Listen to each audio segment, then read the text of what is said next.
नमस्कार दोस्तों, मैं ब्रजेश मिश्रा आप सभी का स्वागत करता हूं आपके अपने YouTube channel basic point with Brajesh में। मैं आज यूपी जीके की क्लास सेकंड लेके आया हूं और मैं आशा करूंगा कि आप मेरी पहली क्लास से संतुष्ट होंगे और इस क्लास में मैं आपको शास्त्रीय नृत्य, लोक नृत्य आदि के बारे में पढ़ाऊँगा।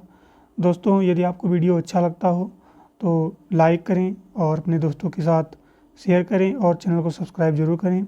और दोस्तों, 5 लोगों का कम से कम टारगेट बना के मेरे इस चैनल को सब्सक्राइब करवाएं, जिससे कि हम आपको और अच्छे से अच्छा कंटेंट देने के लिए आगे आऊं। और इसी के साथ आप अपनी राय कमेंट बॉक्स में देना ना भूलें। तो आइए आज के इस सेशन की शुरुआत मैं करता हूं। तो बात करते हैं दोस्तों उत्तर प्रदेश के लोक नृत्य, शास्त्रीय नृत्य के बारे में। तो पहले हम बात करते हैं दोस्तों की शास्त्रीय नृत्य। दोस्तों, उत्तर प्रदेश का एकमात्र शास्त्रीय नृत्य है और उसका नाम है कथक, जिसको दोस्तों ठाकुर प्रसाद ने बढ़ाने में प्रमुख भूमिका निभाई थी।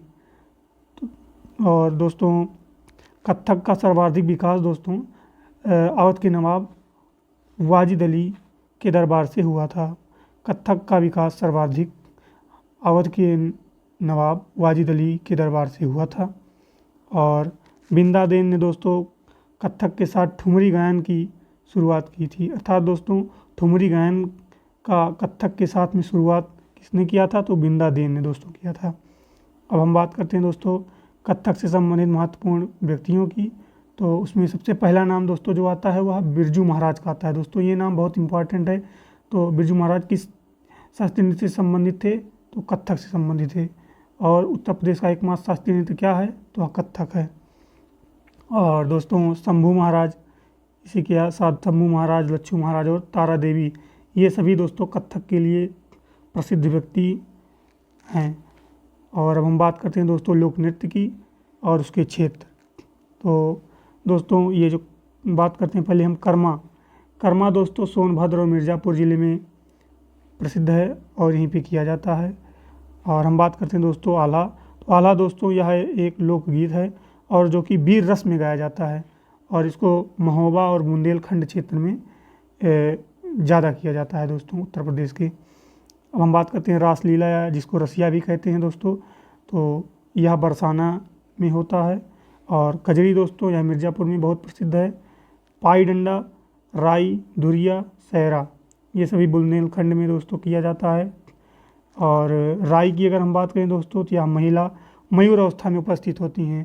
राई जो होता है दोस्तों इसमें महिलाएं मयूर अवस्था अर्थात मोर की अवस्था में आती हैं और लोक नृत्य करती हैं। और सहरा जो है दोस्तों ये फसल कटाई के बाद किया जाता है। और दोस्तों आपको दिखाई पड़ रहा होगा राहुला और कार्तिक, ये दोनों भी दोस्तों बुंदेलखंड में ही प्रसिद्ध है और किया जाता है।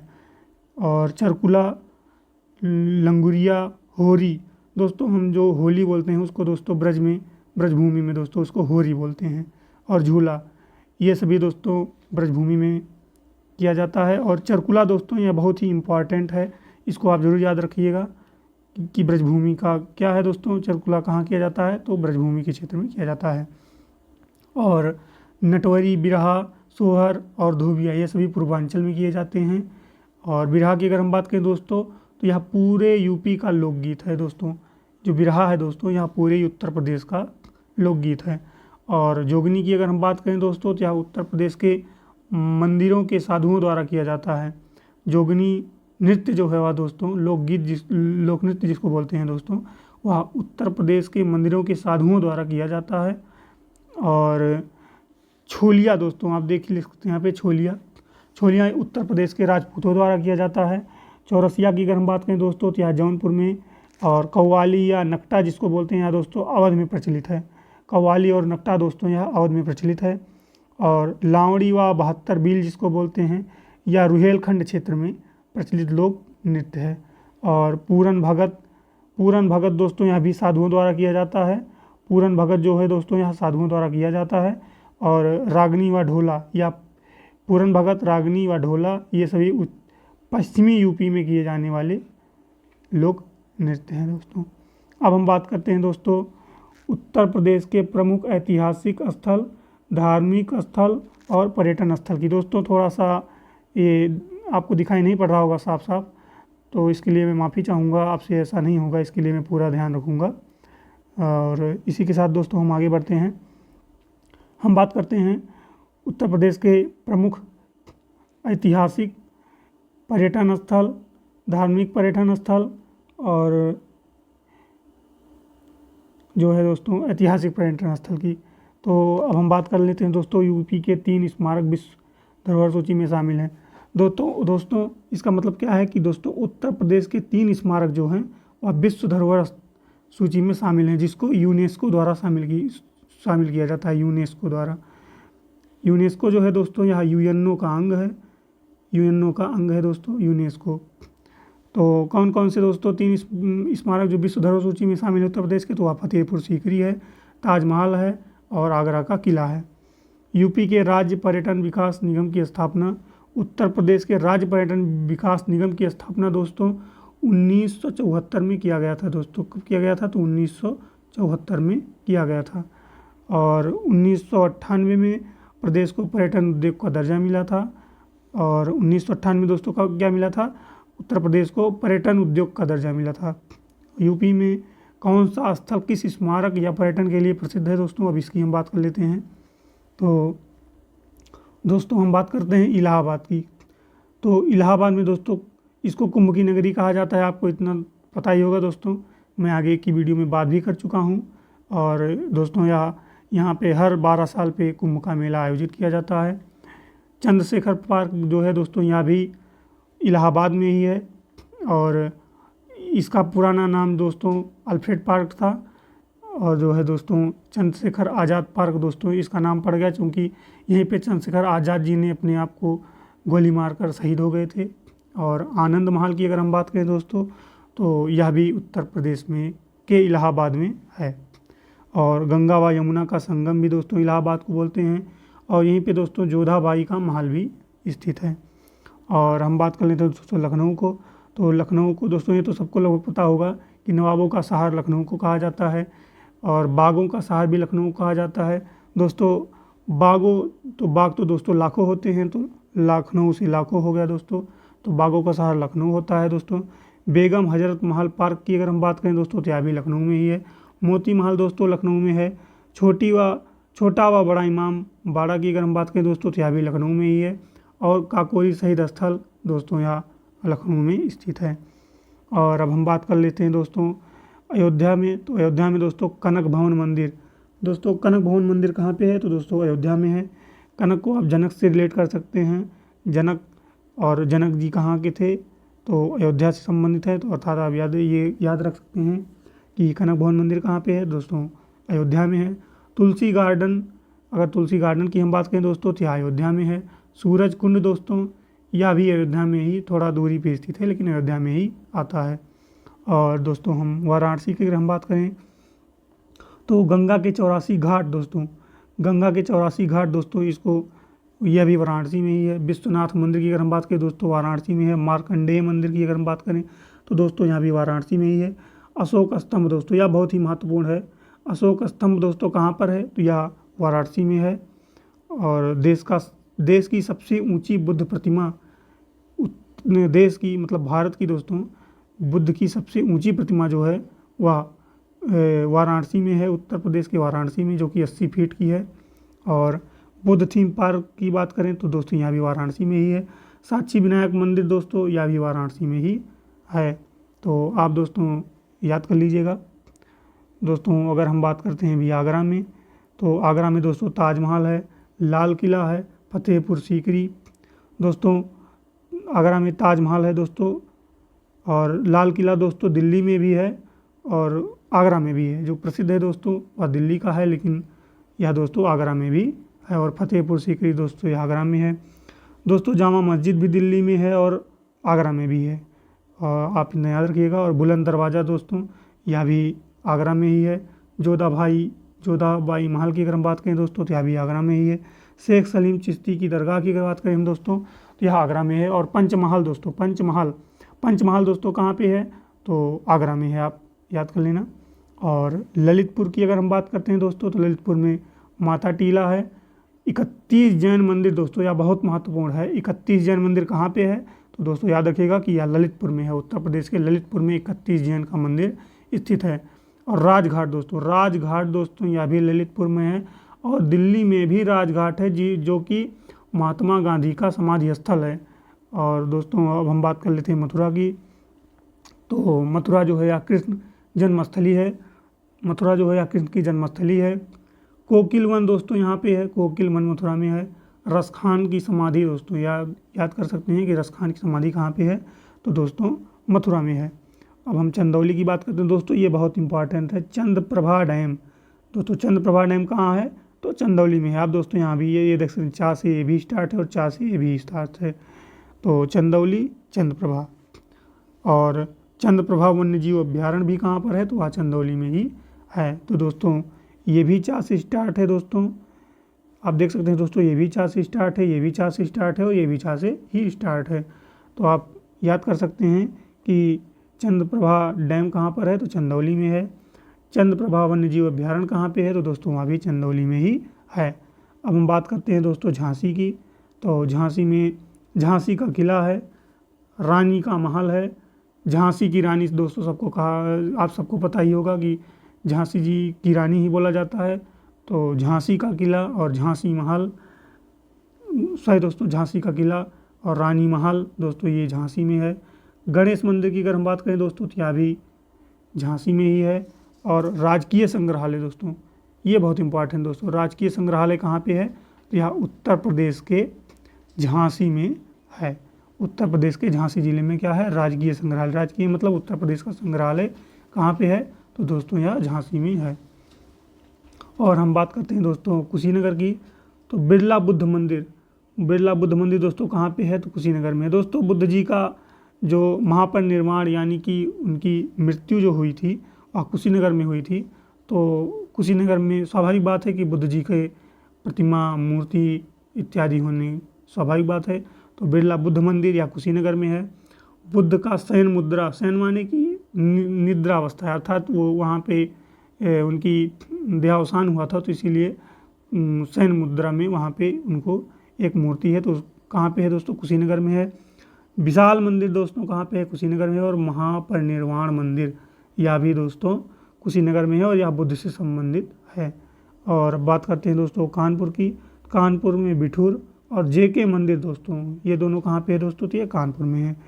और पटना में दोस्तों सॉरी दोस्तों एटा में दोस्तों यह पटना पक्षी विहार है दोस्तों। तो एटा पटा, तो आप ऐसे याद कर सकते हैं कि पटना में क्या है सॉरी दोस्तों एटा में क्या है दोस्तों, तो पटना पक्षी विहार है जो कि सबसे छोटा है। और अब हम बात कर लेते हैं दोस्तों गोरखपुर की। तो गोरखपुर में दोस्तों बहुत ही प्रसिद्ध है चौरी चौरा स्थल। यहीं पे चौरी चौरा कांड भी हुआ था दोस्तों, गोरखपुर में ही। तो चौरी चौरा स्थल कहाँ पे है, तो गोरखपुर में है। गोरखनाथ मंदिर दोस्तों यहाँ भी गोरखपुर में ही है। और रामगढ़ ताल दोस्तों, तो यह भी गोरखपुर में ही है। और हम बात कर लेते हैं दोस्तों सीतापुर। तो सीतापुर दोस्तों यहाँ 30,000 तीर्थों की भूमि दोस्तों, 30,000 तीर्थों की भूमि कहाँ किसे कहते हैं दोस्तों, तो सीतापुर को कहते हैं। 88,000 ऋषियों की तपोभूमि दोस्तों, यहाँ भी क्या है, सीतापुर को ही कहा जाता है। तो याद कर सकते हैं दोस्तों कि सीता जी भी अग्नि में जा रही थी और ये सब भी उसी से संबंधित हैं। ऋषियों की तपोभूमि, 30,000 तीर्थों की भूमि, तो ऐसे याद कर सकते हैं दोस्तों। और दोस्तों लखीमपुर खीरी की बात करें तो यह बहुत इम्पॉर्टेंट दोस्तों, जितना भी कहा जाए उतना ज़्यादा इम्पॉर्टेंट है। तो इसको ज़रूर याद रखिएगा दोस्तों कि दुधवा नेशनल पार्क दोस्तों, ये दुधवा नेशनल पार्क कहाँ पे है दोस्तों, तो यह लखीमपुर खीरी में है।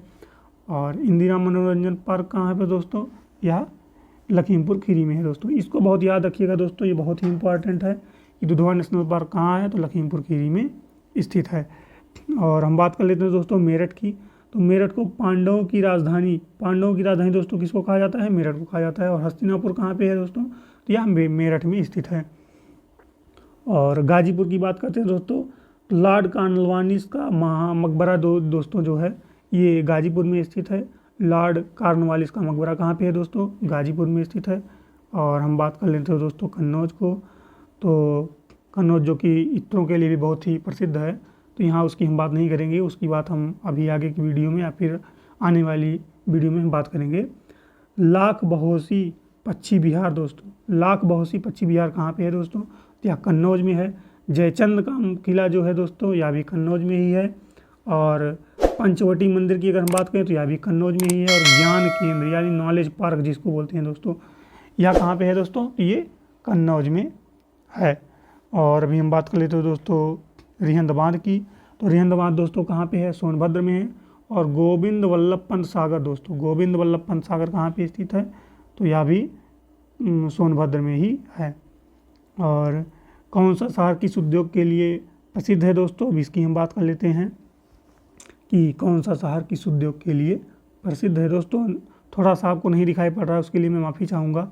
और आने वाली वीडियो में दोस्तों मैं ये ध्यान रखूँगा कि ऐसी कोई भी दिक्कत ना हो जिससे कि आपको कोई प्रॉब्लम हो। और दोस्तों हम आगे की बात करता हूँ दोस्तों वीडियो में। यूपी कृषि क्षेत्र में अग्रणी है दोस्तों, इसका क्या मतलब है दोस्तों? कि उत्तर प्रदेश दोस्तों यह कृषि के क्षेत्र में अग्रणी राज्य है दोस्तों। और दोस्तों आपको बता दें कि उत्तर प्रदेश में सर्वाधिक गेहूं का उत्पादन किया जाता है पूरे भारत में दोस्तों। और उत्तर प्रदेश भारत में 5वां बड़ा औद्योगिक क्षेत्र वाला राज्य है दोस्तों।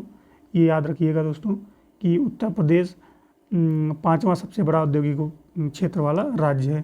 पहले इसके कौन कौन से हैं? तो तमिलनाडु हैं, फिर महाराष्ट्र है, आंध्र प्रदेश है और गुजरात।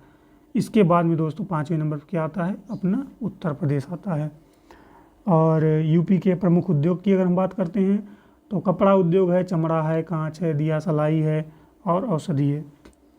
तो दोस्तों अभी आगे हम बात कर लेते हैं। और दोस्तों हम बता दें कि उद्योग बंधु दोस्तों यह एक योजना के तौर पे आप जान सकते हैं या ऐसा कुछ ही है।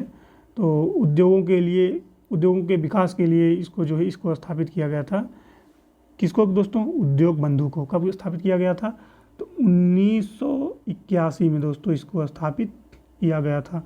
यहाँ पे दोस्तों मैंने इसको लिखा है। तो उद्योग बंधु दोस्तों, और उद्योग बंधु दोस्तों 2 स्तर पे चलाया जाता था। एक जिला स्तर पे दोस्तों, एक जिला स्तर पे, और दूसरा जो कि मंडल स्तर पे दोस्तों। और हम बात कर लेते हैं दोस्तों जिला स्तर पे इसके जो मुखिया थे उनको डीएम के अंतर्गत रखा जाता था। और मंडल स्तर पे जो है मंडलायुक्त का गठन किया जाता था, जो इसकी देखरेख करते थे। तो दोस्तों अब हम आगे की बात कर लेते हैं। सूती वस्त्र एवं हथकरघा उद्योग की बात करते हैं दोस्तों। सूती वस्त्र एवं हथकरघा उद्योग की हम बात कर लेते हैं। तो 16 सितंबर 1972 को यूपी में सूती वस्त्र एवं हथकरघा निदेशालय का गठन किया गया था।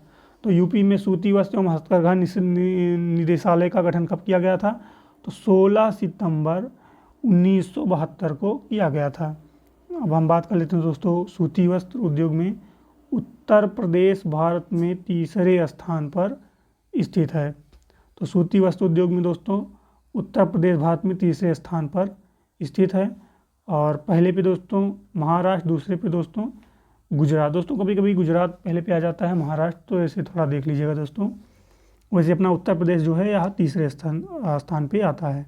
और उत्तर भारत का मैनचेस्टर दोस्तों यह कानपुर को कहते हैं। यह बहुत ही इंपॉर्टेंट दोस्तों है, जितना इंपॉर्टेंट कहा जाए उतना ही मान लीजिए आप।